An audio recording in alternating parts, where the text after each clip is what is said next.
어머니, 코 옆에 점을 찍어보세요. 복이 올 거예요. 코 옆에 점을 찍은 노인은 잃어버린 아들을 찾게 되었지요.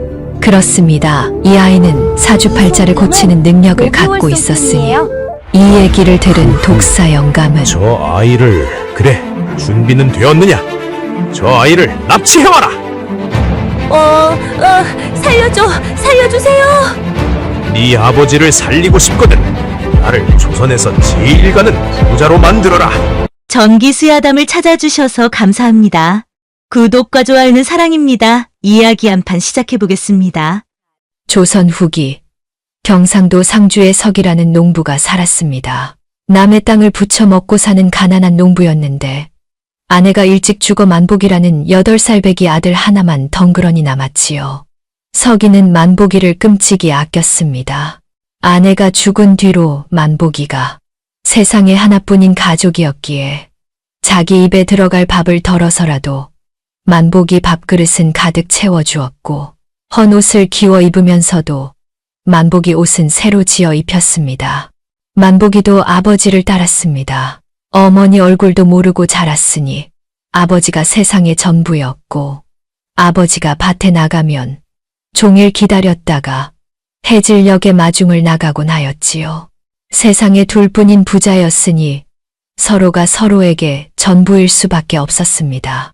그런데 이 만복이에게는 남다른 데가 있었습니다. 만복이는 태어날 때부터 눈이 달랐습니다.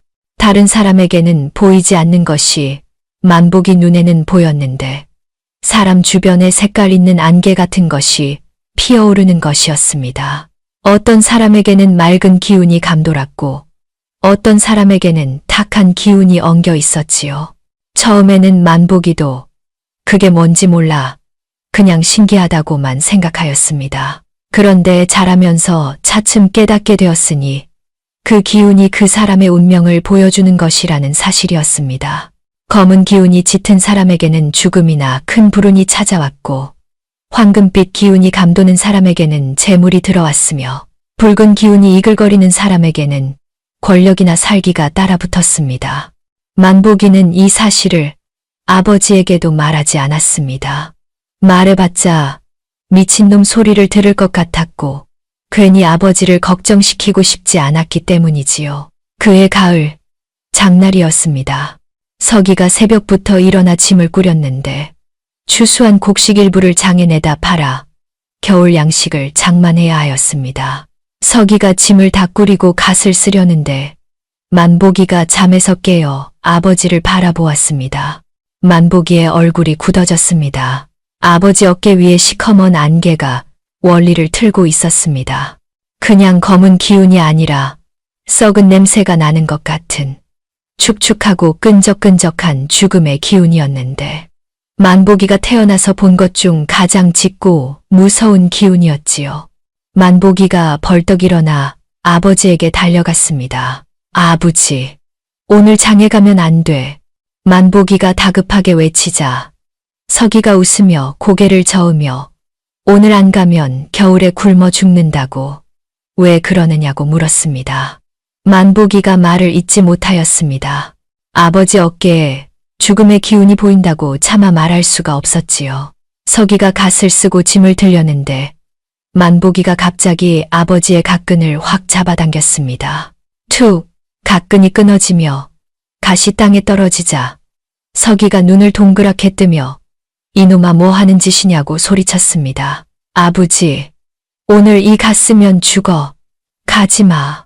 만복이가 울부짖자 석이가 움찔하였습니다.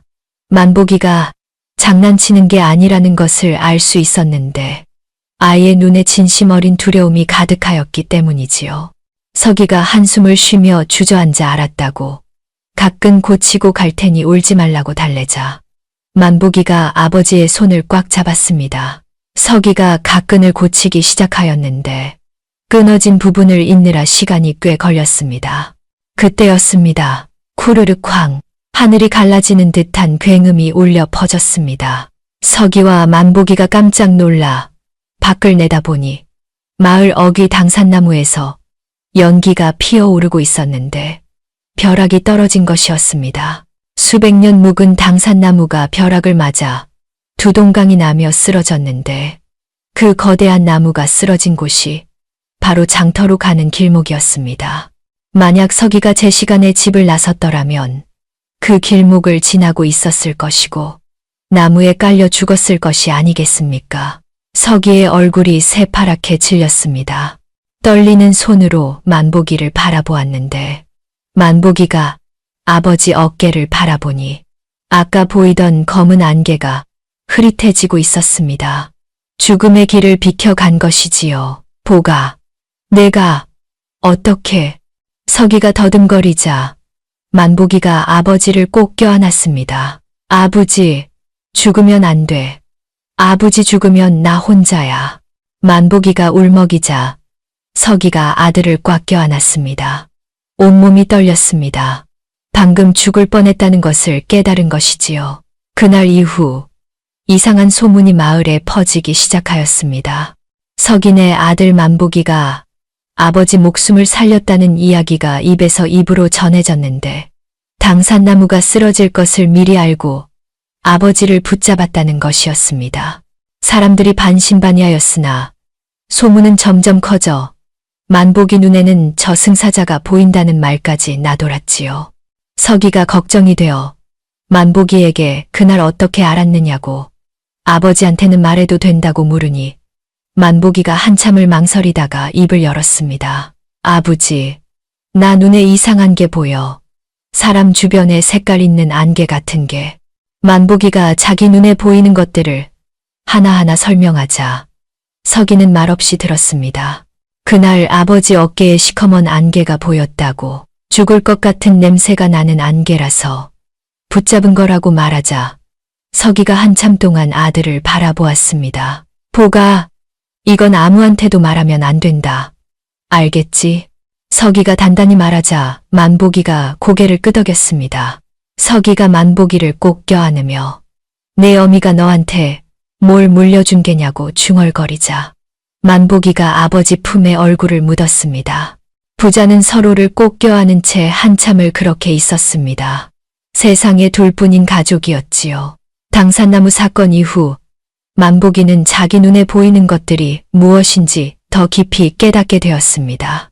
사람 주변에 피어오르는 안개 같은 기운은 그 사람의 운명이 언제 펼쳐질지를 알려주는 것이었지요.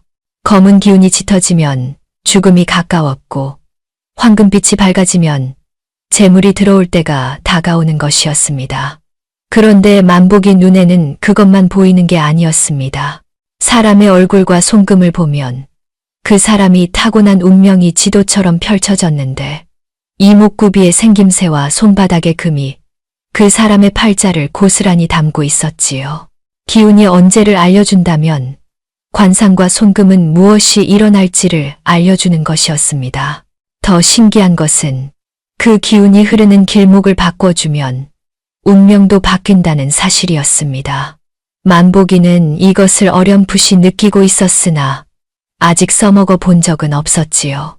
그해 겨울 서기가 만보기를 데리고 장터에 갔습니다. 장터는 사람들로 북적거렸습니다. 서기가 곡식을 팔고 겨울 양식을 사는 동안 만보기는 장터 구경을 하였는데 이것저것 구경하며 걷다가 저잣거리 한쪽 구석에서 발걸음을 멈추었습니다. 거지 할머니가 한 명 있었습니다. 다 죽어가는 모습이었습니다. 누더기를 걸치고 땅바닥에 주저앉아 구걸을 하고 있었는데 얼굴은 때가 껴서 시커멓고 머리카락은 엉겨 붙어 있었으며 냄새가 지독하여 지나가는 사람들이 코를 막고 피해갔지요. 불쌍해라. 저러다 얼어 죽겠네. 에이, 냄새나. 가자 가자. 사람들이 수군거리며 지나갔으나 아무도 동전 한 Ꞵ 던져주지 않았습니다. 만보기가 할머니를 바라보았습니다. 만보기의 눈이 휘둥그레졌습니다. 할머니의 관상이 이상하였습니다. 저렇게 거지꼴을 하고 있으나 얼굴 자체는 말년에 복이 터질 관상이었지요. 광대뼈가 둥글고 턱이 넉넉하며 귀가 두툼하여 말년에 귀하게 모셔질 상이었습니다. 그런데 할머니 주변에 황금빛 기운이 감돌고 있었으나 그 기운이 한쪽으로 줄줄 새고 있었습니다. 만보기가 자세히 보니 할머니가 손에 들고 있는 깨진 쪽박으로 기운이 흘러나가고 있었지요. 쪽박에 금이가 있었습니다. 그 금 사이로 황금빛 기운이 물 새듯 줄줄 흘러내리고 있었는데 저 쪽박 때문에 할머니의 복이 다 새고 있는 것이 아니겠습니까? 그런데 그때 만복이 눈에 또 다른 것이 보였습니다. 할머니의 누더기 품 안에서 가느다란 황금빛 실이 뻗어 나와 푸역간 쪽으로 흘러가고 있었지요. 만보기가 자세히 보니 품 안에 낡은 비녀 하나가 숨겨져 있었고 그 비녀에서 기운이 뻗어 나오고 있었습니다.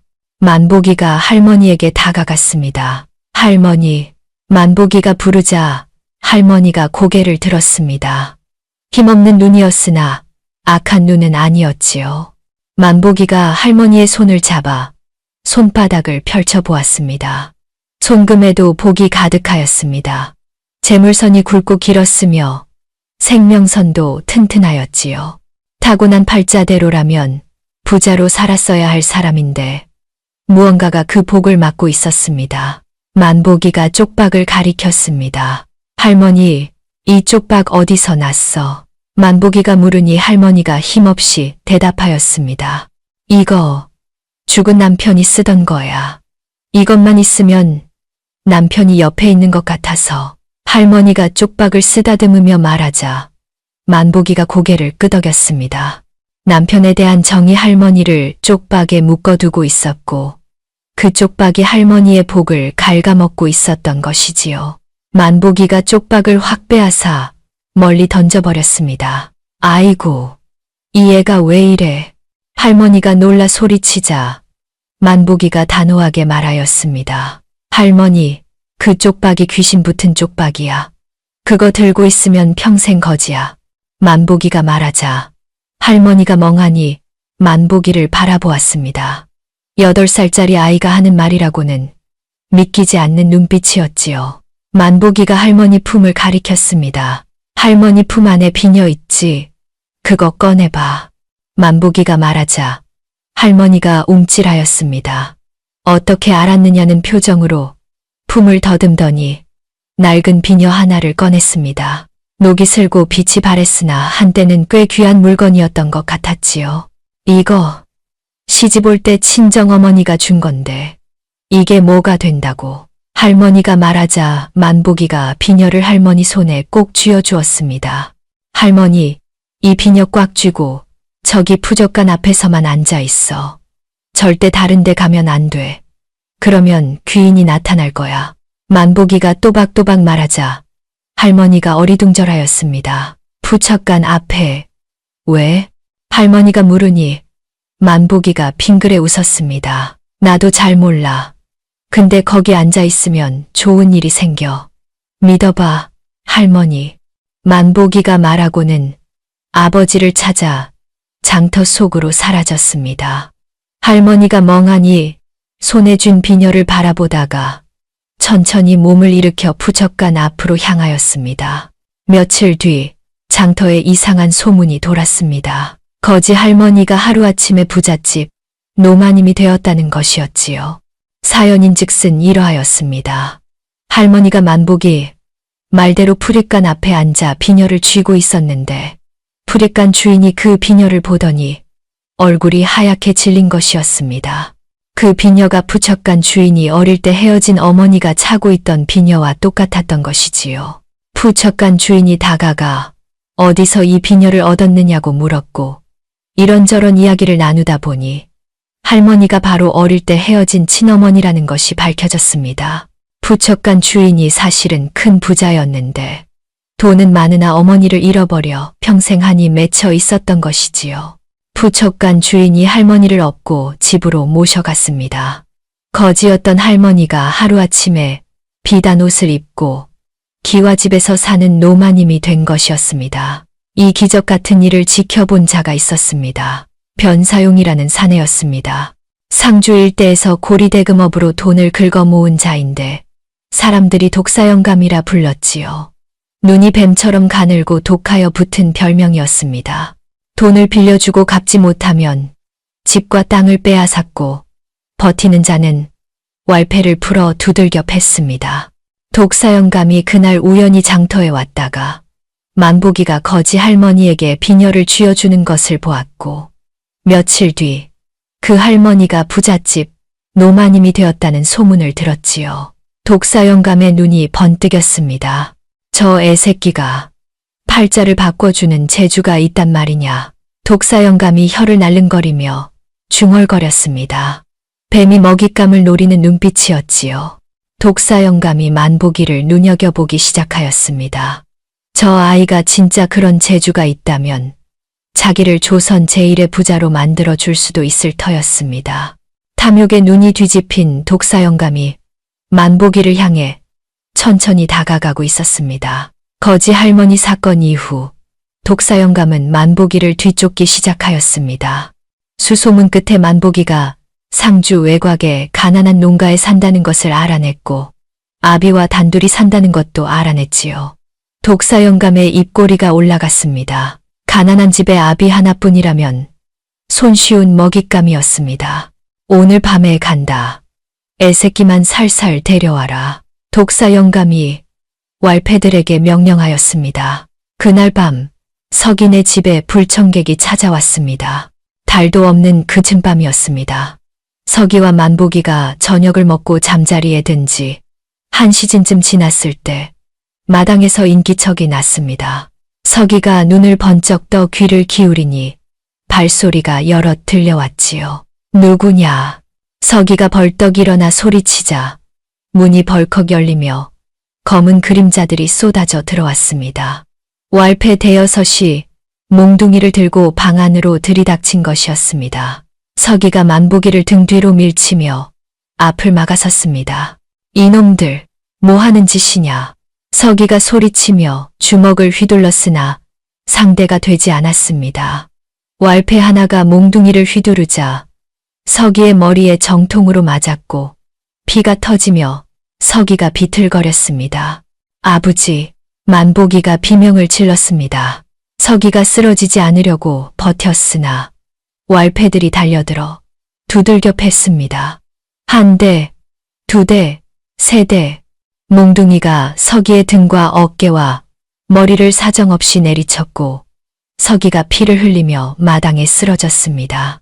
아버지, 아버지, 만보기가 아버지에게 달려가려 하였으나 왈패 하나가 만보기의 멱살을 잡아들어 올렸습니다. 만보기가 발버둥 쳤으나 어른의 힘을 당해낼 수 없었지요. 그때 마당의 가마가 멈추더니 안에서 누군가가 내렸습니다. 독사영감이었습니다. 비단 옷을 입고 부채를 든 모습이었는데 달빛 아래서 보니 눈이 정말 뱀처럼 가늘고 차가웠습니다. 독사영감이 피를 흘리며 쓰러진 서기에게로 다가가 발로 밟았습니다. 그제 힘 좀 쓰려고 했나 보네. 독사영감이 비웃으며 서기의 얼굴을 밟아 비볐습니다. 이 나쁜 놈, 아버지한테서 발치워. 만보기가 울부짖자 독사영감이 고개를 돌려 만보기를 바라보았습니다. 뱀이 먹잇감을 훑어보는 눈빛이었지요. 오, 이 애새끼가 그 신동이란 말이지. 독사영감이 만보기에게로 다가와 턱을 잡아 얼굴을 들여다보았습니다.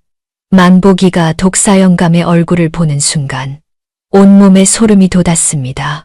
독사영감의 얼굴 주변에 시뻘건 기운이 이글거리고 있었습니다. 비비린내가 나는 듯한 살기 가득한 붉은 기운이었는데 만보기가 태어나서 본 것 중 가장 흉악한 기운이었지요. 그리고 그 붉은 기운 속에 검은 점들이 떠다니고 있었습니다. 죽음의 기운이 서서히 피어오르고 있는 것이었습니다. 이 사람, 곧 죽을 상이다. 만보기가 속으로 생각하였으나 입 밖으로 내지는 않았습니다. 독사영감이 왈패들에게 손짓하였습니다. 애새끼만 데려가. 이놈은 창고에 처박아 두고. 독사영감이 서기를 턱으로 가리키며 말하자 만보기가 눈을 부릅떴습니다. 아버지를 어떻게 하려고. 만보기가 소리치자 독사영감이 피식 웃었습니다. 죽이진 않아. 네가 말 잘 들으면, 허튼 수작 부리면 네 아비 목을 베어 네 앞에 던져주마.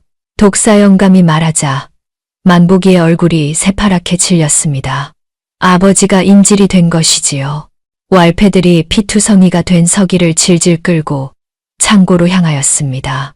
서기가 정신이 가물가물한 와중에도 만복이를 향해 손을 뻗었습니다. 보가, 도망, 가. 서기가 끊어지는 목소리로 말하자 만복이의 눈에서 눈물이 쏟아졌습니다. 아버지, 아버지! 만복이가 발버둥 치며 울부짖었으나 왈패가 만복이의 입에 재갈을 물렸습니다. 만복이가 끌려가면서도 아버지가 질질 끌려가는 모습을 눈에서 놓지 않았고 서기도 피범벅이 된 얼굴로 만복이를 바라보았습니다. 부자의 눈이 마주쳤습니다. 아버지, 내가 꼭 살려줄게. 만복이가 눈빛으로 말하자 서기가 힘없이 고개를 끄덕였습니다. 그리고 창고 문이 닫히며 아버지가 시야에서 사라졌지요. 만복이가 가마에 실렸습니다. 재갈이 물려 소리를 낼 수 없었으나 눈물은 멈추지 않았습니다. 세상에 둘뿐인 가족이 찢어진 것이었지요. 얼마나 갔을까? 가마가 멈추었습니다. 만복이가 가마에서 끌려내려 주변을 둘러보니 으리으리한 기와집이 눈앞에 펼쳐져 있었습니다. 대문이 높고 담장이 길었으며 기와가 반짝반짝 빛났지요. 그런데 만복이 눈에는 그 으리으리한 집이 달리 보였습니다. 집 전체가 시뻘건 기운에 쌓여 있었습니다. 피비린내가 나는 듯한 붉은 안개가 집을 휘감고 있었고 군데군데 검은 점들이 떠다니고 있었지요. 이 집에서 얼마나 많은 사람이 고통받았는지, 얼마나 많은 원한이 서려 있는지 한눈에 알 수 있었습니다. 지옥이다. 여기는 지옥이야. 만복이가 속으로 생각하였습니다. 독사 영감이 만복이의 등을 떠밀며 대문 안으로 들어갔습니다. 자, 어서 들어가. 오늘부터 여기가 내 집이야. 그래매. 독사 영감이 음흉하게 웃자 만복이가 이를 악물었습니다. 두려웠으나 무너지면 안 되었습니다. 아버지가 인질로 잡혀 있었기 때문이지요. 아버지, 조금만 기다려. 내가 꼭 구해줄게. 만복이가 주먹을 꽉 쥐며 독사 영감의 집으로 끌려 들어갔습니다. 다음 날 아침, 독사 영감이 만복이를 불렀습니다. 만복이가 끌려간 곳은 으리으리한 사랑채였습니다. 비단, 방석이 깔려 있었고 값비싼 병풍이 둘러쳐져 있었으며 향이 피워져 있었지요. 그러나 만복이 눈에는 그 화려함이 보이지 않았습니다. 방 안 가득 붉은 기운이 서려 있었고 그 기운 속에서 원망의 목소리가 들리는 것 같았기 때문이지요. 독사 영감이 상좌에 앉아 칼을 만지작거리고 있었습니다. 칼집에서 칼을 반쯤 빼더니 칼날을 손가락으로 쓰다듬었는데 그 모습이 뱀이 혀를 날름거리는 것 같았습니다. 잘 잤냐? 독사 영감이 물었으나 대답을 기다리지 않았습니다. 칼을 칼집에 넣으며 만복이를 똑바로 바라보았지요. 내가 그거지 할멈 팔자를 고쳤다지. 독사 영감이 물으니 만복이가 대답하지 않았습니다. 독사 영감이 피식 웃으며 일어나 만복이에게로 다가왔습니다. 지금부터 나를 조선 제일 가는 부자로 만들어라. 독사 영감이 말하자 만복이가 고개를 들어 독사 영감을 바라보았습니다. 독사 영감의 관상이 만복이 눈에 들어왔는데 욕심이 과해 제명을 재촉하는 상이었지요. 기운이 턱 밑까지 차올라 곧 터질 것 같았습니다. 이 사람은 스스로 무덤을 파고 있다. 만복이가 속으로 생각하였습니다. 독사 영감이 칼자루를 두드리며 덧붙였습니다. 허튼 수작 부리면 내 아비 목을 베어 내 앞에 던져주마. 알겠냐? 독사 영감이 말하자 만복이의 얼굴이 굳어졌습니다. 아버지가 인질로 잡혀있는 이상 거부할 수 없었지요. 알겠습니다. 만복이가 고개를 숙이며 대답하였습니다. 그러나 독사 영감은 의심이 많은 자였습니다. 말로만 하면 누가 믿냐? 우선 내 눈앞에서 증명해라. 독사 영감이 손뼉을 치자 문이 열리며 하인 하나가 끌려 들어왔습니다. 25쯤 되어 보이는 사내였는데 등이 굽었고 눈빛이 풀려 있었으며 행색이 남루하였지요. 이놈은 칠성이라고 우리 집에서 가장 재수 없는 놈이다. 독사 영감이 칠성이를 턱으로 가리키며 말하였습니다. 이놈이 가는 곳마다 재앙이야. 마당 쓸면 빗자루가 부러지고 물 쐰다 두레박이 빠지고 밥 먹으면 그릇이 깨지고 팔자가 뒤틀린 놈이지. 독사 영감이 비웃자 칠성이가 고개를 더 숙였습니다. 온 집안에서 구박받으며 살아온 게 눈에 보이는 모습이었지요. 자, 이놈 팔자를 고쳐봐라. 못하면 네 아비 목이 달아난다. 독사 영감이 말하자 만복이가 칠성이에게로 다가갔습니다. 만복이가 칠성이의 얼굴을 자세히 들여다보았습니다. 칠성이의 관상은 나쁘지 않았습니다. 코가 반듯하고 입이 넉넉하여 원래는 복이 있을 상이었지요. 그런데 미간에 흉터가 하나 있었습니다. 어릴 때 다친 듯한 오래된 흉터였는데 그 흉터에서 검은 기운이 피어올라 얼굴 전체를 덮고 있었습니다. 저 흉터가 문제구나. 복이 들어오는 길목을 막고 있어. 만복이가 속으로 생각하며 칠성이의 손금을 보았습니다. 손금에도 복이 있었으나 그 복이 흘러가지 못하고 막혀 있었지요. 만복이가 칠성이에게 물었습니다. 아저씨, 그 이마의 흉터는 어떻게 생긴 거야? 만복이가 물으니 칠성이가 움찔하며 대답하였습니다. 어릴 때 아버지한테 맞아서 아버지가 술만 드시면 때렸거든. 칠성이가 말끝을 흐리자 만복이가 고개를 끄덕였습니다. 아버지의 폭력이 흉터를 남겼고 그 흉터가 칠성이의 팔자를 틀어막고 있었던 것이지요. 만복이가 칠성이에게 말하였습니다. 아저씨, 앞머리를 내려서 이마를 가려. 그 흉터가 보이면 안 돼. 만복이가 말하자 칠성이가 어리둥절하였습니다. 그게 무슨 상관이냐는 표정이었지요. 만복이가 덧붙였습니다. 그리고 신발을 거꾸로 신어. 뒤꿈치를 꺾어서 신고 다녀. 만복이가 말하자 독사 영감이 코웃음을 쳤습니다. 뭐, 앞머리 내리고 신발 거꾸로 신으라고. 그게 무슨 비방이냐? 독사 영감이 비웃자 만복이가 대답하였습니다. 이마를 가리면 흉터로 새는 복을 막을 수 있고 신발을 거꾸로 신으면 나가는 복을 붙잡을 수 있어요. 만복이가 또박또박 말하자 독사 영감이 반신반의하였습니다. 그러나 일단 시켜보기로 하였지요. 칠성아, 시키는 대로 해봐라. 독사 영감이 명령하자 칠성이가 앞머리를 내려 이마를 덮고 신발 뒤꿈치를 꺾어 신었습니다. 자, 이제 가서 마당이나 쓸어라. 독사 영감이 손을 내젓자 칠성이가 고개를 숙이고 물러갔습니다. 독사 영감이 만복이를 노려보며 말하였습니다. 효험이 없으면 내 아비 목이다. 알겠지? 독사 영감이 말하자 만복이가 고개를 숙였습니다. 아버지, 조금만 기다려. 만복이가 속으로 중얼거렸습니다. 한 시즌쯤 지났을 때였습니다. 마당에서 칠성이의 외침이 들려왔습니다. 영감님, 이것 좀 보십시오. 칠성이가 다급하게 소리치자 독사 영감이 벌떡 일어나 마당으로 나갔습니다. 만복이도 따라 나갔지요. 칠성이가 마당 한 구석에 쪼그리고 앉아 땅을 파고 있었습니다. 마당을 쓸다가 빗자루 끝에 뭔가 걸린 것이었는데 판에 보니 흙 속에서 반짝이는 것이 나왔습니다. 금비녀였습니다. 오래되어 흙이 묻어 있었으나 틀림없는 금비녀였지요. 예전에 이 집에 살던 사람이 묻어둔 것인지 아니면 누가 떨어뜨린 것인지 알 수 없었으나 제법 감나가 보이는 물건이었습니다. 독사 영감의 눈이 휘둥그레졌습니다. 이게 뭐냐? 금비녀가 땅에서 나왔어. 독사 영감이 금비녀를 낚아채 들여다보았습니다. 진짜 금이었습니다.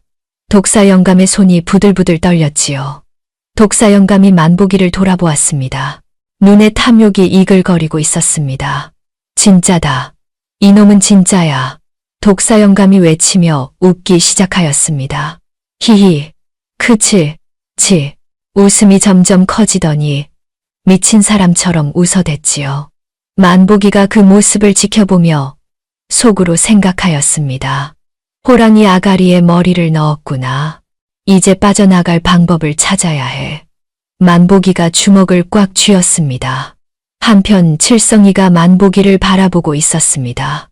평생 재수 없다고 구박만 받았는데 난생 처음 좋은 일이 생긴 것이지요. 칠성이가 만보기에게 살짝 고개를 숙여 인사하였습니다. 만보기가 칠성이에게 작게 고개를 끄덕여 보였습니다. 이 지옥 같은 집에서 처음으로 생긴 인연이었지요. 그날 밤 만보기는 잠을 이룰 수가 없었습니다. 독사 영감이 내준 방은 작은 골방이었는데 문 앞에 왈패가 지키고 서 있어 밖으로 나갈 수도 없었지요. 만보기가 천장을 바라보며 아버지 생각에 가슴이 찢어지는 것 같았습니다. 아버지, 얼마나 다쳤을까? 밥은 먹었을까? 춥지는 않을까?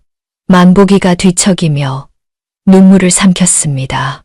그때 문 밖에서 인기척이 났습니다. 왈패가 아닌 것 같았는데 살금살금 다가오는 발소리였지요. 만보기가 긴장하며 문을 바라보는데 문이 살짝 열리며 누군가가 고개를 들이밀었습니다. 칠성이었습니다. 칠성이가 손가락을 입에 대며 조용히 하라고 손짓하였습니다.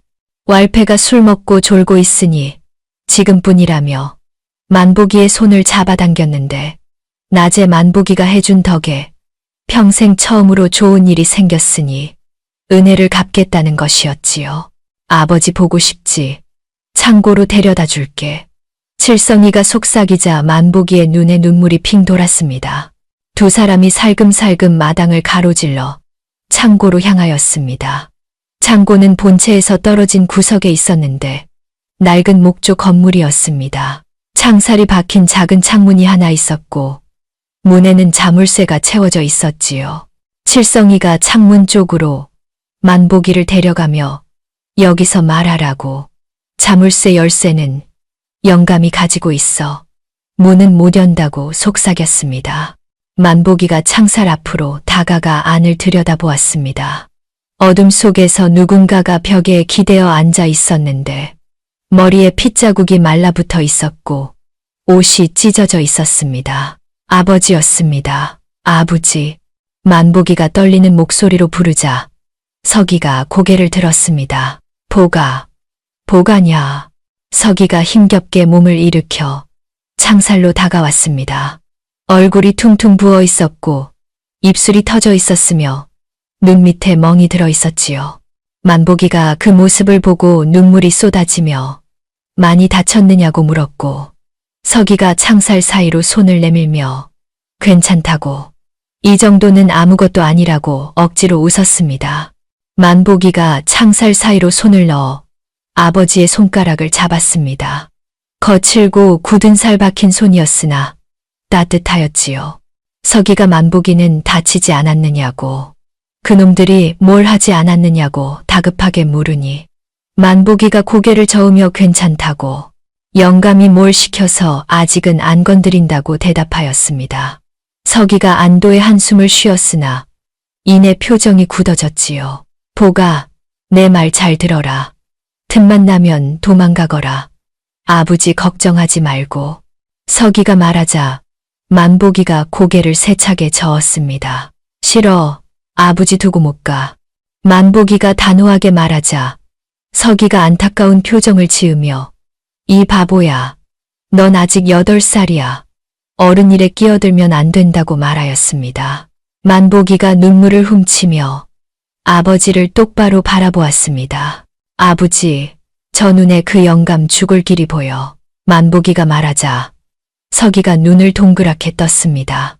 만보기가 창살을 꽉 잡으며 설명하였는데 그 영감 관상이 욕심이 과해 제 명을 재촉하는 상이라고, 기운이 턱 밑까지 차올라 곧 터질 것 같다고, 자기가 그 길로 밀어넣으면 그놈은 스스로 무너질 거라고 말하였지요.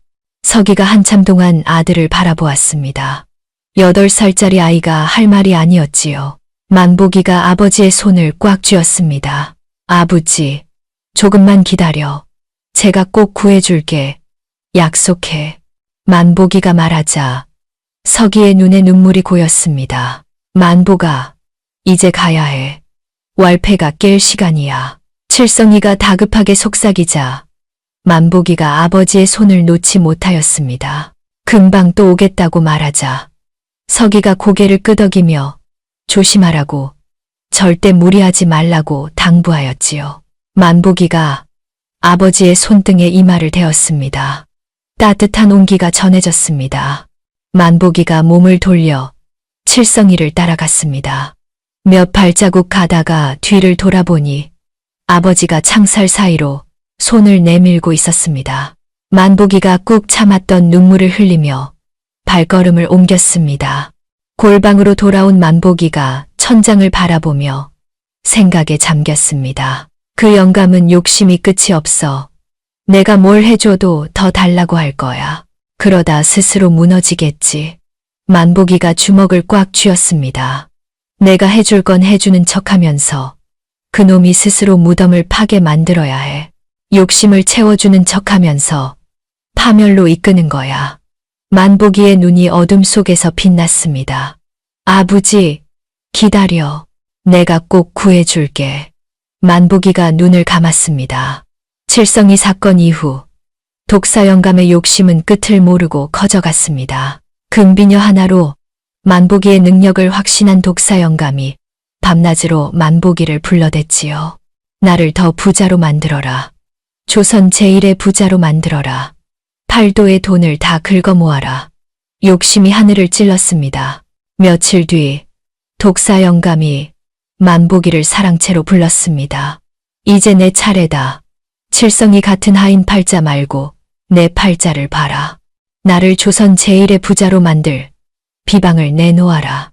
독사 영감이 부채를 접으며 말하자 만보기가 고개를 들어 독사 영감을 바라보았습니다. 만보기 눈에 독사 영감의 관상이 펼쳐졌습니다. 며칠 전보다 더 나빠져 있었습니다. 턱 아래 기운이 시뻘겋게 부풀어 올라 있었고 그 속에 검은 점들이 더 많이 떠다니고 있었지요. 만보기는 저게 무슨 뜻인지 정확히 알지는 못하였으나 느낌으로 알 수 있었습니다. 저 영감이 오래 못 살 거라는 것을. 그런데 그것만으로는 부족하였습니다. 아버지가 창고에 갇혀 있었기에 더 빨리 끝내야 하였지요. 만보기가 마음을 굳혔습니다. 영감님, 제가 영감님 댁을 둘러봐도 되겠습니까? 만보기가 공손하게 물으니 독사 영감이 고개를 끄덕였습니다.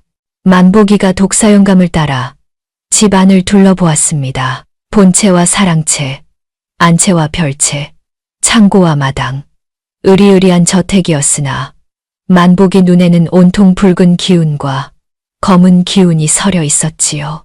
마당을 지나 뒷산 쪽으로 가니 산에서 내려오는 물줄기가 보였습니다. 졸졸졸 맑은 물이 흘러내려 마을 쪽으로 흘러가고 있었는데 만보기 눈에는 그 물줄기에서 푸른 기운이 피어오르고 있었습니다. 만보기는 저 물이 뭔가 중요한 물이라는 것을 느꼈습니다. 마을 전체를 감싸 안는 듯한 뭔가를 지켜주는 느낌이었지요. 저걸 건드리면 큰일이 날 것 같았습니다. 왜 그런지는 몰랐으나 그냥 그렇게 보였습니다. 만보기의 눈이 번뜩였습니다. 저걸 막으면 어떻게 될까? 만보기가 물줄기를 바라보니 막았을 때 벌어질 일이 어렴풋이 보이는 것 같았습니다. 처음에는 좋아 보이겠으나 나중에는 무서운 일이 생길 것 같았지요. 영감님, 찾았어요. 만보기가 말하자 독사 영감의 눈이 빛났습니다. 뭘 찾았냐? 독사 영감이 다급하게 물으니 만보기가 물줄기를 가리키며 대답하였습니다. 저 물이요. 영감님 돈을 씻어가고 있어요. 만보기가 말하자 독사 영감이 눈을 부릅떴습니다. 뭐? 내 돈을 씻어간다고? 독사 영감이 되물으니 만보기가 고개를 끄덕이며 저 물이 영감님 댁 옆을 지나가서 돈이 자꾸 마을 쪽으로 새는 거라고 그냥 그렇게 보인다고 대답하였습니다. 독사 영감이 턱을 쓰다듬었습니다. 물이 돈이라는 말은 독사 영감도 들어본 적이 있었지요. 그러면 어떻게 해야 하냐? 독사 영감이 물으니 만보기가 대답하였습니다. 저 물길을 막아버리고 물을 영감님 마당에 모으면 돼요. 연못을 크게 파서 물을 가두면 돈이 고일 거예요. 만보기가 말하자 독사 영감이 무릎을 탁 치며 좋다고 당장 둑을 쌓고 연못을 파라고 외치며 하인들을 불러 모았습니다. 공사가 시작되었습니다.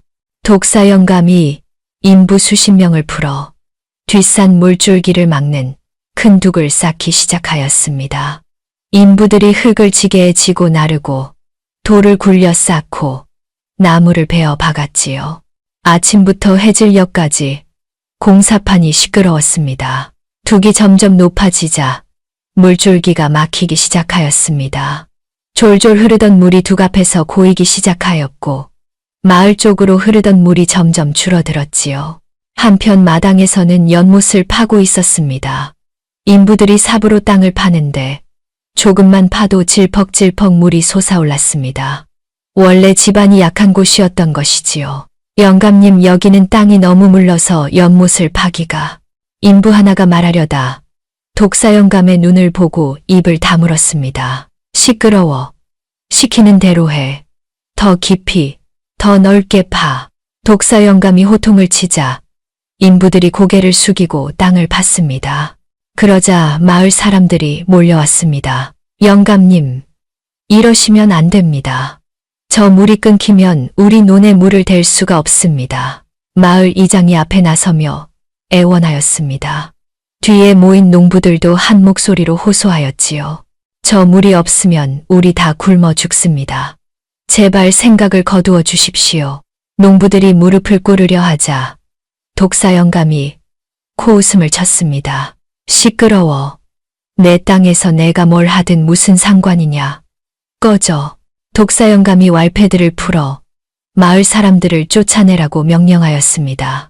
왈패들이 몽둥이를 휘두르며 마을 사람들을 밀어냈고 마을 사람들이 원망의 눈빛을 보내며 물러갔지요. 이장이 돌아서며 중얼거렸습니다. 저러다 천벌을 받을 것이다. 이장의 말이 바람에 흩어졌습니다. 그날 밤 칠성이가 만보기를 찾아왔습니다. 만보가, 영감이 미쳤어. 마을 사람들이 전부 영감을 원망하고 있어. 칠성이가 속삭이자 만보기가 고개를 끄덕였습니다. 알아요. 만보기가 짧게 대답하자 칠성이가 걱정스러운 표정을 지었습니다. 근데 저 연못 파는 거 괜찮은 거예요. 땅에서 자꾸 물이 솟아나던데. 칠성이가 물으니 만보기가 대답하지 않았습니다. 대신 창고 쪽을 바라보았지요. 아버지가 갇혀있는 곳이었습니다. 칠성이가 만보기의 시선을 따라가다 고개를 끄덕였습니다. 아버님 걱정되지. 제가 틈틈이 밥이라도 갖다 드릴게. 칠성이가 말하자 만보기가 칠성이를 바라보며 고맙다고, 아저씨는 좋은 사람이라고 말하였습니다. 칠성이가 쑥스러운 듯 고개를 긁적이며 물러갔지요. 만보기가 홀로 마당을 바라보았습니다. 둑이 거의 완성되어 가고 있었고 연못도 제법 깊어지고 있었습니다. 독사 영감의 저택을 바라보니 붉은 기운이 더욱 짙어지고 있었고 검은 점들이 점점 늘어나고 있었지요. 만보기는 무서운 일이 곧 벌어질 거라는 느낌이 들었습니다. 저 연못에 물이 가득 차면 저 약한 땅이 버티지 못할 것 같았지요. 언제가 될지는 몰랐으나 그날이 멀지 않은 것 같았습니다.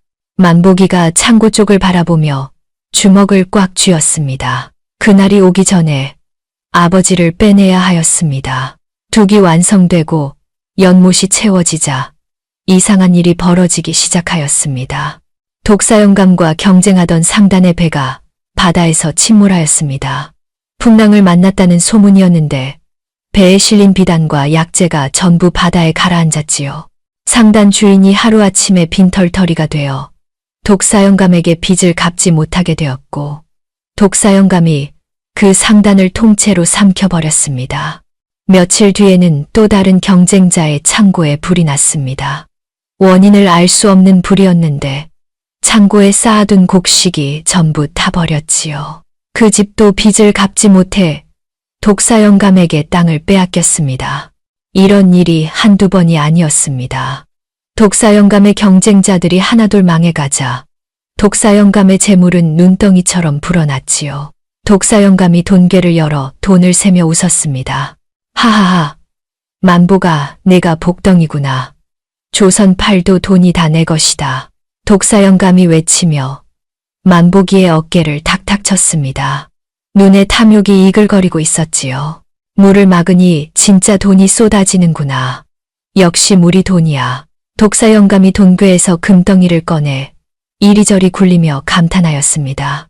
돈에 눈이 멀어 다른 것은 아무것도 보이지 않는 모습이었지요. 만보기가 독사 영감을 바라보았습니다. 며칠 전보다 독사 영감의 관상이 더 나빠져 있었습니다. 얼굴 여기저기에 검은 점들이 떠오르고 있었는데 죽음의 기운이 피어오르는 것이었지요. 그러나 독사 영감은 돈 세느라 자기 얼굴이 어떻게 변하고 있는지 전혀 모르는 것 같았습니다. 그런데 재물이 쌓이는 만큼 이상한 일도 생겨났습니다. 연못에 물이 썩기 시작한 것이었습니다. 처음에는 맑았던 물이 점점 탁해지더니 녹색으로 변하기 시작하였지요. 물 위에 거품이 떠오르고 냄새가 나기 시작하였습니다. 처음에는 약간 비린 냄새였으나 날이 갈수록 악취가 심해져 코를 막아야 할 지경이 되었지요. 영감님, 연못 물이 썩고 있습니다. 물을 좀 빼야 하지 않겠습니까? 하인 하나가 조심스럽게 말하자 독사 영감이 눈을 부라렸습니다. 뭐? 물을 빼? 물이 돈인데 물을 빼라고. 미쳤냐? 독사 영감이 호통을 치자 하인이 고개를 숙이고 물러갔습니다. 독사 영감은 코를 막으면서도 물을 빼려 하지 않았지요. 물이 곧 돈이라고 믿었기 때문이었습니다. 악취는 날이 갈수록 심해졌습니다. 집안 전체에 썩은 냄새가 진동하여 밥을 먹기도 힘들었지요. 하인들이 하나둘 도망가기 시작하였고 남은 하인들도 코를 틀어막고 다녔습니다. 그뿐이 아니었습니다. 연못 주변의 나무들이 시들기 시작하였고 마당의 풀도 누렇게 말라갔지요. 생기가 빠져나가는 것 같았습니다. 마을에도 이상한 일이 생겼습니다. 물줄기가 끊긴 논에 물을 댈 수 없어 벼가 말라 죽기 시작하였고 우물물도 줄어들어 마실 물이 부족해졌지요. 마을 사람들의 원망이 하늘을 찔렀습니다. 저 독사 영감 때문에 우리 다 굶어 죽게 생겼어. 천벌을 받을 것이다. 두고 보자. 마을 사람들의 원망 섞인 목소리가 바람에 실려왔으나 독사 영감은 동괴 앞에 앉아 돈만 세고 있었습니다. 어느 날 밤 칠성이가 만보기를 찾아왔습니다. 만보가, 영감이 이상해. 칠성이가 속삭이자 만보기가 눈을 들어 바라보았습니다. 영감 얼굴에 검은 점들이 생겼어. 처음에는 하나였는데 지금은 여기저기 다 퍼졌어. 근데 영감은 전혀 모르는 것 같아. 칠성이가 말하자 만보기가 고개를 끄덕였습니다. 만보기도 그것을 보고 있었지요. 그리고 아버지 상태가 안 좋아. 칠성이가 말하자 만보기의 얼굴이 굳어졌습니다. 밥을 갖다 줬는데 거의 못 드셔. 기침을 많이 하시고 열도 있는 것 같아. 칠성이가 걱정스러운 표정으로 말하자 만보기가 벌떡 일어났습니다. 아버지한테 가야 해. 만보기가 말하자 칠성이가 고개를 저었습니다. 오늘은 안 돼. 왈패들이 깨어 있어. 내일 밤에 데려다 줄게. 칠성이가 말하자 만보기가 주먹을 꽉 쥐었습니다. 다음 날 독사 영감이 또 만보기를 불렀습니다. 만보가 아직 부족해. 더 벌어야 해. 더 큰 돈을 벌게 해라. 독사 영감이 말하자 만보기가 독사 영감을 바라보았습니다. 얼굴에 검은 점들이 더 늘어 있었고 눈 밑에 검은 그림자가 짙어져 있었지요. 죽음이 가까워지고 있었습니다. 영감님, 이미 충분히 부자가 되셨잖아요. 이제 그만하시는 게.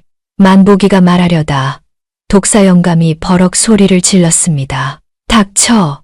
내가 언제 그만하라고 했냐. 더 많이. 독사 영감이 부채로 탁자를 내리치며 외쳤습니다. 비방을 내놓아라. 안 그러면 내 아비를 죽인다. 독사 영감이 으르렁거리자 만보기가 이를 악물었습니다. 아버지가 인질로 잡혀있는 이상 거부할 수 없었지요. 그날 밤 칠성이가 만보기를 창고로 데려갔습니다. 창살 사이로 아버지를 보자 만보기의 가슴이 철렁 내려앉았습니다. 아버지의 얼굴이 창백하였고 숨소리가 거칠었지요. 며칠 사이에 훌쩍 늙어 보였습니다. 아버지, 만보기가 떨리는 목소리로 부르자 서기가 힘겹게 눈을 떴습니다. 보가 왔구나. 서기가 힘없이 웃으며 창살 쪽으로 손을 뻗었습니다. 만보기가 창살 사이로 손을 넣어 아버지의 손을 잡았는데 손이 뜨거웠습니다. 열이 심한 것이었지요. 아버지, 조금만 더 기다려. 곧 끝나. 곧 나갈 수 있어. 만보기가 울먹이며 말하자 서기가 힘없이 고개를 끄덕였습니다. 그래. 아버지는 괜찮아. 네가 무리하지만 마라. 서기가 말하다가 기침을 하였습니다. 만보기가 아버지의 손을 꽉 쥐며 눈물을 삼켰지요. 창고를 나와 골방으로 돌아온 만보기가 천장을 바라보았습니다. 더 이상 미룰 수 없었습니다. 아버지가 버티지 못할 것 같았지요. 만보기가 주먹을 꽉 쥐었습니다. 곧 장마가 올 것이었습니다. 장마가 시작되었습니다. 하늘에서 빗줄기가 쏟아지기 시작하더니 사흘이 지나도 멈추지 않았습니다. 빗소리가 밤낮으로 지붕을 두드렸고 마당에는 물이 질퍽질퍽 고였지요. 만보기가 뒷산 쪽을 바라보았습니다. 둑 뒤에 물이 점점 차오르고 있었습니다. 처음에는 둑 높이의 반쯤이었으나 비가 내릴수록 물이 불어나 이제는 둑 꼭대기까지 거의 닿아 있었지요. 만보기 눈에는 둑 주변에서 시뻘건 기운이 이글거리는 것이 보였습니다. 곧 무서운 일이 벌어질 것 같았습니다. 느낌이 아니라 확신이었지요. 만보기가 독사 영감을 찾아갔습니다. 독사 영감이 사랑채에서 돈을 세고 있었습니다. 비가 쏟아지는데도 동괴 앞에 앉아 금덩이를 만지작거리고 있었지요. 얼굴에 검은 점들이 더욱 늘어나 있었고 눈밑이 푹 꺼져 있었습니다. 영감님, 만보기가 부르자 독사 영감이 귀찮다는 듯 고개를 들었습니다. 뭐냐? 독사 영감이 퉁명스럽게 물으니 만보기가 조심스럽게 입을 열었습니다. 영감님, 이제 둑을 열어야 해요. 안 그러면 다 죽어요. 만보기가 말하자 독사 영감의 눈이 번쩍 뜨였습니다. 뭐, 둑을 열어?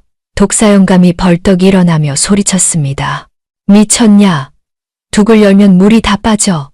내 돈이 다 떠내려 간단 말이야.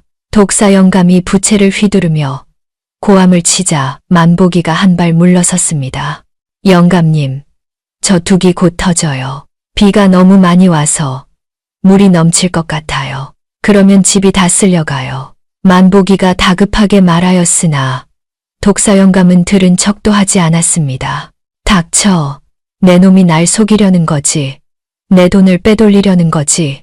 독사 영감이 눈을 부라리며 다가오자 만보기가 뒷걸음질 쳤습니다. 아니에요, 영감님. 정말이에요, 저 둑이.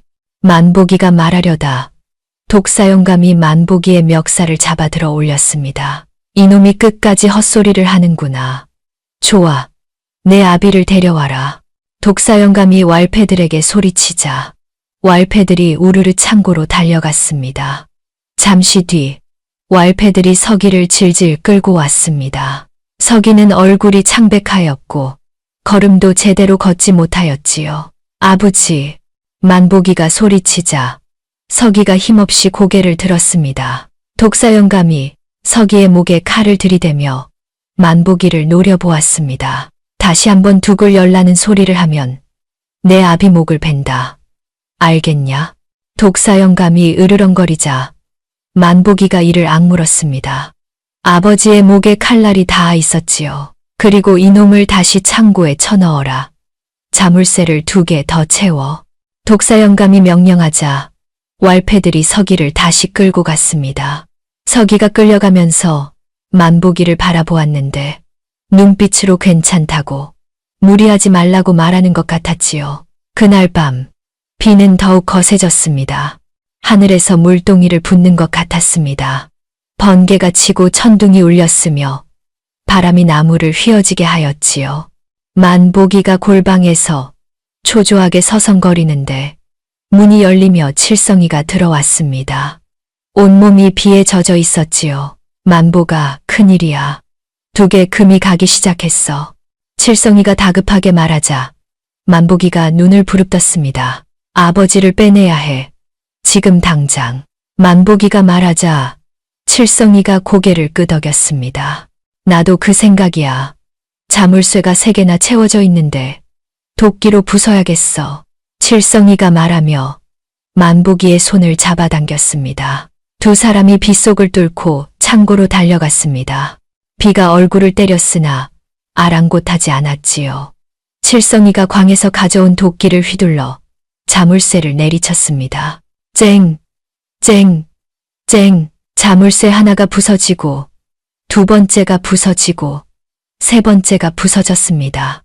문이 열리자 만보기가 안으로 뛰어들어갔지요. 아버지. 만보기가 소리치자 서기가 벽에 기대어 앉아 있다가 고개를 들었습니다. 보가. 왜 여기? 서기가 힘없이 말하려는데 만보기가 서기의 팔을 잡아 일으켰습니다. 아버지, 빨리 나가야 해. 둑이 터져. 만보기가 다급하게 말하자 칠성이가 서기의 다른 팔을 부축하였습니다. 그때였습니다. 쿠르르르 땅이 울리는 소리가 들려왔습니다. 뒷산 쪽에서 나는 소리였는데 점점 커지고 있었지요. 만보기가 뒷산을 돌아보았습니다. 어둠 속에서 둑이 보였는데 둑 위로 물이 넘쳐 흐르고 있었습니다. 빨리! 만보기가 외치며 아버지를 끌고 뛰었습니다. 칠성이도 함께 뛰었지요. 그 순간 둑이 터졌습니다. 쿠르르 쾅! 천지를 흔드는 굉음과 함께 둑이 두동강 났습니다. 막혀있던 물이 성난용처럼 쏟아져 내려왔는데 시커먼 물벽이 독사영감의 저택을 향해 달려들었지요. 만보기와 칠성이가 서기를 부축하고 언덕 위로 뛰어올랐습니다. 뒤에서 아우성 소리가 들려왔습니다. 독사영감의 저택이 물에 잠기기 시작한 것이었지요. 물이 담장을 넘어 마당으로 쏟아졌습니다. 연못이 범람하며 약한 집안이 무너지기 시작하였고 땅이 갈라지며 안채와 사랑채가 기울어졌지요. 내 돈, 내 돈! 독사영감의 비명이 들려왔습니다. 돈괴를 끌어안고 도망치려는 모습이 번개빛에 비쳤지요. 그러나 물살이 너무 빨랐습니다. 안 돼. 내 돈이 떠내려간다. 독사영감이 돈괴를 놓지 않으려고 버둥거리다가 물에 휩쓸렸습니다. 돈괴와 함께 시커먼 물속으로 사라지는 모습이 마지막이었지요. 보물창고가 물에 잠기고 안채가 무너지고 담장이 쓸려갔습니다.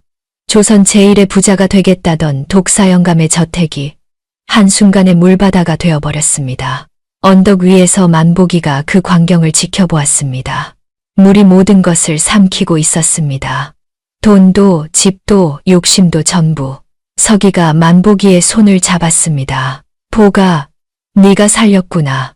서기가 힘없이 웃으며 말하자 만보기가 아버지를 꼭 껴안았습니다.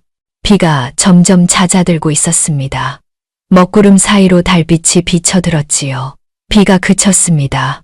밤새 쏟아지던 빗줄기가 멈추고 먹구름 사이로 아침 햇살이 비쳐들었지요.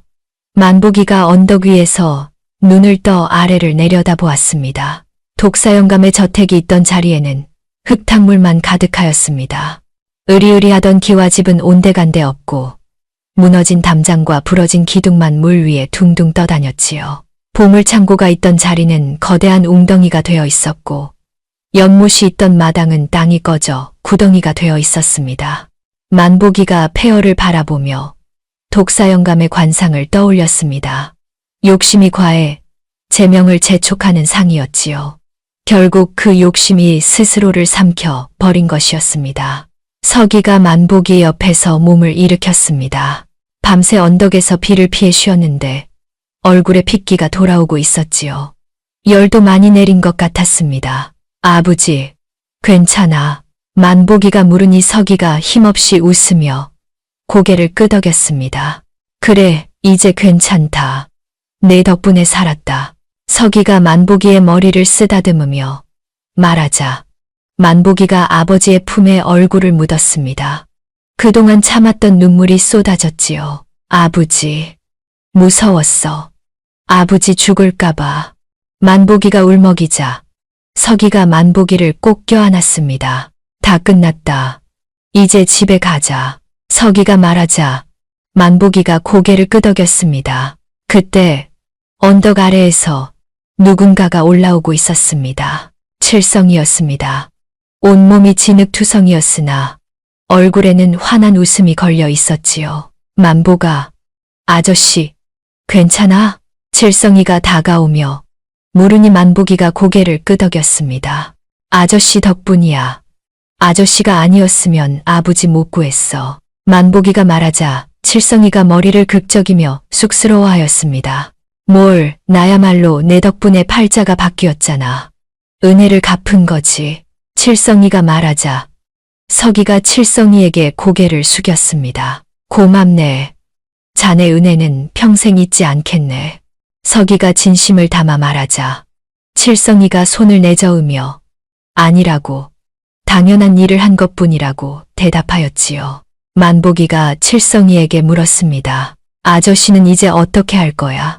만보기가 물으니 칠성이가 폐허가 된 저택을 바라보며 대답하였습니다. 나는 이제 자유야. 저 영감한테 묶여 있을 일도 없고 재수 없다고 구박받을 일도 없어. 칠성이가 웃으며 하늘을 올려다 보았습니다. 맑게 갠 하늘이었지요. 장사라도 해볼까.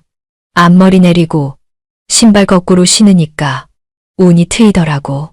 칠성이가 농담처럼 말하자 만보기가 피식 웃었습니다. 아저씨 관상이 원래 복이 있는 상이었어.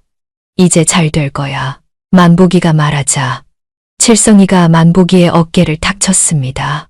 그래, 내 덕분이야. 나중에 크면 꼭 찾아와라. 밥 한 끼 사줄게. 칠성이가 말하자 만보기가 고개를 끄덕였습니다. 만보기와 서기가 언덕을 내려와 집으로 향하였습니다. 폐허가 된 저택을 지나 마을 어귀로 나오니 마을 사람들이 모여 있었습니다. 물줄기가 다시 흐르기 시작하여 논에 물이 차고 있었지요. 물이 다시 흐른다. 이제 살았다. 마을 사람들이 환호하는 소리가 들려왔습니다. 독사 영감이 막았던 물줄기가 둑이 터지면서 다시 흐르기 시작한 것이었지요. 만보기가 물줄기를 바라보았습니다. 만보기 눈에는 물줄기에서 다시 푸른 기운이 피어오르는 것이 보였습니다. 마을을 지켜주는 생명수가 제자리를 찾은 것이지요. 만보기와 서기가 집에 도착하였습니다. 허름한 초가집이었으나 그 어느 때보다 반가웠지요. 서기가 문을 열고 안으로 들어가며 한숨을 내쉬었습니다. 집이다. 살아서 돌아왔구나. 서기가 말하자 만보기가 아버지의 손을 잡았습니다. 아버지, 이제 다 끝났어. 만보기가 말하자 서기가 만보기를 바라보았습니다. 보가, 네가 그놈을 어떻게 한 거냐? 아버지한테 말해줄 수 있겠냐? 서기가 조심스럽게 물으니 만보기가 잠시 생각하다가 입을 열었습니다. 그냥 그 영감이 원하는 걸 해줬어. 욕심을 채워달라고 해서 채워줬어. 근데 욕심을 채우면 채울수록 그릇이 무거워져서 결국 스스로 무너진 거야. 만보기가 말하자 서기가 고개를 끄덕였습니다. 서기가 만보기의 머리를 쓰다듬으며 말하였습니다. 네, 어미가 죽기 전에 그랬다. 이 아이는 특별한 아이라고. 눈에 뭔가가 보인다고. 그때는 무슨 말인지 몰랐는데 이제 알겠구나. 서기가 말하자 만보기가 아버지를 올려다 보았습니다. 아버지, 나 이상한 거 아니야? 만보기가 물으니 서기가 고개를 저었습니다. 아니다. 넌 하늘이 내린 아이야. 그 눈으로 좋은 일 많이 해라. 힘든 사람 도와주고 나쁜 놈 벌받게 하고. 서기가 웃으며 말하자 만보기가 고개를 끄덕였습니다. 응, 그렇게 할게. 아버지. 만보기가 대답하자 서기가 만보기를 꼭 껴안았습니다. 해가 저물어 가고 있었습니다. 노을빛이 초가집을 물들이고 저녁 연기가 피어올랐지요. 만보기가 아버지 옆에 앉아 저녁 하늘을 바라보았습니다. 운명이란 무엇일까? 만보기는 생각하였습니다. 독사 영감은 운명을 욕심으로 채우려 하였습니다. 더 많이, 끝없이 채우려 하였지요. 그러나 그릇이 넘치면 쏟아지는 법이었습니다. 결국 욕심이 자기 자신을 삼켜버렸지요. 거지 할머니는 달랐습니다. 빈손이었으나 비워낼 것을 비워내자 복이 찾아왔지요. 깨진 쪽박을 버리자 막혀있던 운이 트인 것이었습니다. 만보기가 하늘을 올려다보았습니다. 별이 하나둘 떠오르고 있었지요. 운명은 욕심으로 채우는 것이 아니라 비워야 채워지는 것이라는 사실을 8살 만보기는 알고 있었습니다.